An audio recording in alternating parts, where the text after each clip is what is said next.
इस वक्त की बड़ी खबर आ रही है मध्य प्रदेश से, जहां पर जबलपुर के बडेरिया मेट्रो प्राइम अस्पताल में नई तकनीकों की मदद से प्लाज्मा एक्सचेंज कर पीलिया के कारण हेपेटिक कोमा की हालत में मरीज की जान बचाई गई। पूरे महाकौशल क्षेत्र में इस तरह का ये पहला मामला है जिसमें चिकित्सकों ने बड़ी जटिलता का सामना करते हुए इस इलाज पर सफलता प्राप्त की है। प्लाज्मा डाल देते हैं, प्लाज्मा निकाल भी लेते हैं, तो वो साथ के साथ प्रोसेस होता है मशीन से, तो उस तरीके से ये काम करता है। और उसमें ये होता है कि लीवर का परफ्यूज़न बेटर करता है। लीवर का परफ्यूज़न जैसे ही एक बार अच्छा होने लगता है तो पेशेंट का जो टॉक्सिन्स का लेवल है वो अपने आप धीरे धीरे कम होने लगता है। तो इसमें हमने सफलता पाई है, ये अच्छी बात है। आगे भी हम इसको जारी रखेंगे। कितना प्रोसीजर में समय लगता है इसको करने में, प्लाज्मा ट्रांसफर? इसमें एक दिन में हम कम से कम 2 या 3 घंटे तक करते हैं प्लाज्मा एक्सचेंज। ऐसा कम से कम 3 बार तो मिनिमम करना पड़ता है। कई बार 5 प्रोसेस भी करना पड़ता है, 5 प्लाज्मा एक्सचेंज के प्रोसेस भी करने पड़ते हैं। कई बार 3 में भी सफलता मिल जाती है। वैसे इस बच्चे की सबसे अच्छी बात यह है कि 2 प्लाज्मा एक्सचेंज में ही हमको सफलता मिल गई। 2 प्लाज्मा एक्सचेंज में ही पेशेंट होश में आ गई थी और वो बात करने लगी थी। तो हम 2 प्लाज्मा एक्सचेंज के बाद हमने उसका प्लाज्मा एक्सचेंज रोक दिया, क्योंकि उसको थोड़ा सा लंग्स में पानी भर गया था, बहुत ज़्यादा फ्लूइड ओवरलोड के कारण। फिर उसको हमने वेंटिलेट किया और प्रॉपरली उसके किडनीज़ के थ्रू हमने पानी वगैरह बाहर निकाला। तो ये प्रोसेस थोड़ा सा 2 या 3 दिन लगते हैं। जब आप लिवर ट्रांसप्लांट करते हैं तो पेशेंट को कम से कम महीनों हॉस्पिटल में रहना पड़ जाता है। उसके बाद भी वो घर जाने के बाद उसको एक्टिविटी वापस आने में बहुत टाइम लगती है।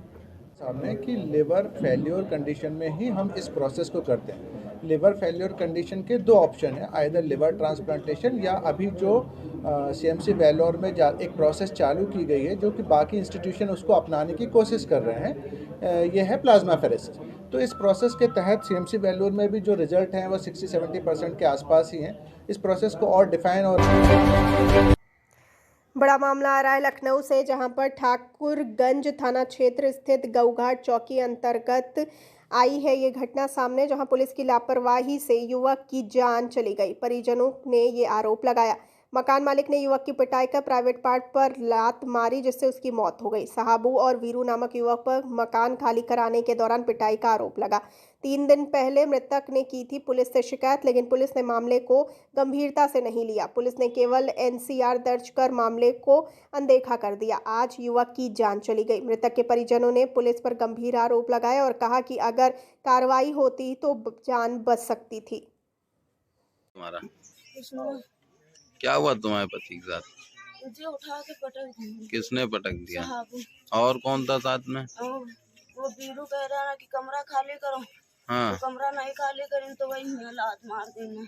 अच्छा, है बात भाई, बताओ कब की बात है ये?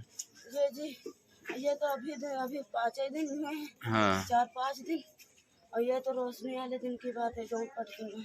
थाने जब गई थी तो क्या हुआ? कंप्लेन की थी? कंप्लेन किया रहा, मगर पुलिस वाले कोई नहीं सुनवाते हैं? पुलिस वाले नहीं सुनवाते, पुलिस वाले नहीं आए। तुम गई थी थाने? जी, डॉक्टरी रिपोर्ट भी हुई। अच्छा, डॉक्टरी रिपोर्ट भी रख ली ने पुलिस वाले। नहीं तो जिसने मारा तो पकड़ा नहीं गया? नहीं, पुलिस वाले नहीं आए थे। कोई यहाँ आया ही नहीं मौके पे? जी नहीं आए। अच्छा। इस वक्त की बड़ी खबर आ रही है हिमाचल प्रदेश से, जहां जिला चंबा में तेलका च्यूगली मार्ग पर च्यूगली के पास कैची मोड़ पर एक बोलेरो दुर्घटनाग्रस्त हो गई। हादसे में एक व्यक्ति की मौत हो गई। इसके अलावा हादसे में 3 लोग घायल हो गए। पुलिस ने मुकदमा दर्ज कर जांच शुरू कर दी।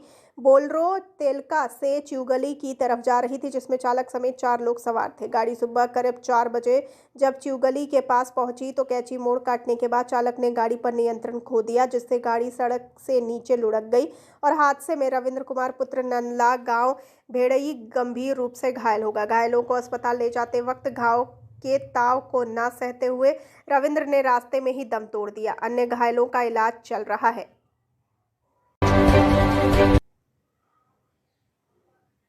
बड़ी खबर आ रही है हरदोई से, जहां बेहतर कला में लाखों रुपए की लागत से बनाई गई पानी की टंकी काफी समय से खराब है। ग्राम प्रधान की लापरवाही व सरकारी तंत्र को ताक पर रखने वाले अधिकारियों की कार्यशैली ने ग्रामीणों को परेशान कर रखा है।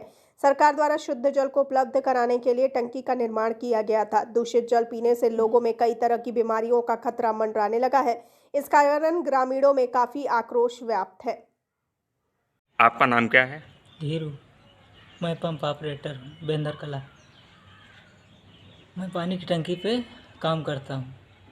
मैंने सबको सूचना दी, प्रधान को भी दी, सेक्रेटरी साहब को दी, लेकिन आज 15 दिन हो गए, कोई ध्यान नहीं दे रहा। प्रधान के वहाँ जाओ, सब हमारी गलती दे रहे हैं, कहते चलाने वाला बिगाड़ देता है। चलाने वाला कभी नहीं बिगाड़ता, अपनी रोटी रोजी कोई नहीं छीनता है। मैं अपनी रोजी रोटी नहीं छीनना चाहता हूँ, लेकिन ये लोग हटाने की कोशिश कर रहे हैं, कहते हैं तुमको हटा देंगे। और जैसा कि जगह जगह पे लीकेज है, हाँ सर, मैं लीकेज के लिए भी बोला हूँ प्रधान जी से, सेक्रेटरी साहब से, बोले हैं बनवा देंगे। अब देखो सर, 2 साल बीत गए हैं, 3 साल वे भी बीत जाएंगे, आसरा देते देते रोज़ कहते बनवा देंगे, बनवाते कुछ नहीं है। और ग्रामीणों को घरों में इसके द्वारा गंदा पानी भी जाता है। हाँ सर, गंदा भी पानी जा रहा है, लेकिन हम तो बोलते हैं प्रधान को, प्रधान सेक्रेटरी को कह रहे हैं बनवा देंगे। अब देखो सर कब बनवाते हैं। इस वक्त की बड़ी खबर आ रही है फर्रुखाबाद से, जहां स्कूल के प्रधान अध्यापक की दबंगई सामने आई है। एमपी एजुकेशनल सेवा समिति के प्रधान अध्यापक छात्राओं से अभद्रता करते हैं, वो सिर के बाल काट देते हैं। छात्रा ने स्कूल के प्रधान अध्यापक सुमित यादव पर अभद्रता करने, भद्दी गालियां देने, 2 चोटी ना करके आने पर बाल काटने का आरोप लगाया। छात्रा ने महिला थाने से लेकर पुलिस से की शिकायत। दबंग प्रधान अध्यापक के चलते पुलिस ने नहीं की कोई कार्रवाई। पीड़ित छात्रा ने जिलाधिकारी कार्यालय पहुंचकर न्याय की गुहार लगाई है। कहाँ से आए बेटा आप? जराइनी से। क्या मामला लेकर आई हैं आप डीएम साहब को? प्रधानाचार्य ने बाल काट दिए। कौन से स्कूल के हैं प्रधानाचार्य? एमपी एजुकेशन सेवा समिति डॉक्टर निकराम नगर कोकापुर नवागुन खंडवा। क्या नाम है प्रधानाचार्य का? सुमित यादव। सुमित यादव। तो क्या समस्या आई है उसको? कमरे में बंद करके बाल काट दिए। कमरे में बंद करके? हाँ। क्या काटे आपके? बाल काट दिए। ये कब की घटना है बेटा? कल की घटना? हाँ। और भी बच्चों को बंद किया था कि आपको अकेले बंद किया था? बहुत सी लड़कियाँ थी। बहुत सी लड़कियाँ थी। जब उनसे शिकायत की तो वो क्या बोल रहा है? प्रधानाचार्य क्या कह रहे हैं? ये कह रहे हमने कुछ नहीं किया। इससे पहले भी आपके बाल काटे हुए हैं? हाँ, 2-3 बार काट दिए। 3 बार काट चुके हैं। क्यों, क्या है काटने की वजह, क्यों काट रहे थे? 2 चोटी नहीं करके आए। मतलब चोटी नहीं करके आए तो बाल काट रहे हैं। कितने बाल काट दिए आपके कल? कमर तक थे, आधे आधे कर दिए। मतलब कमर तक थे, आधे रह गए। किसी शिकायत करी थी आपने की कभी? नहीं। कंप्लेंट कोई डाली अभी तक? नहीं डाली है। तो क्या ये हरकतें ऐसी करते रहते हैं बराबर? Yes sir. कितने बच्चों को लगभग कर चुके होंगे अभी तक? 20-25 लोग बच्चे कर चुके हैं। अभिभावकों को बताया था, अपने घर में बताया था?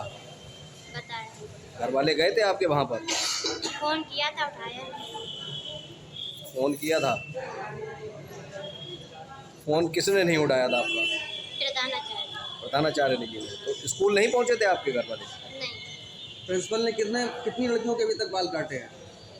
20-25। 20-25।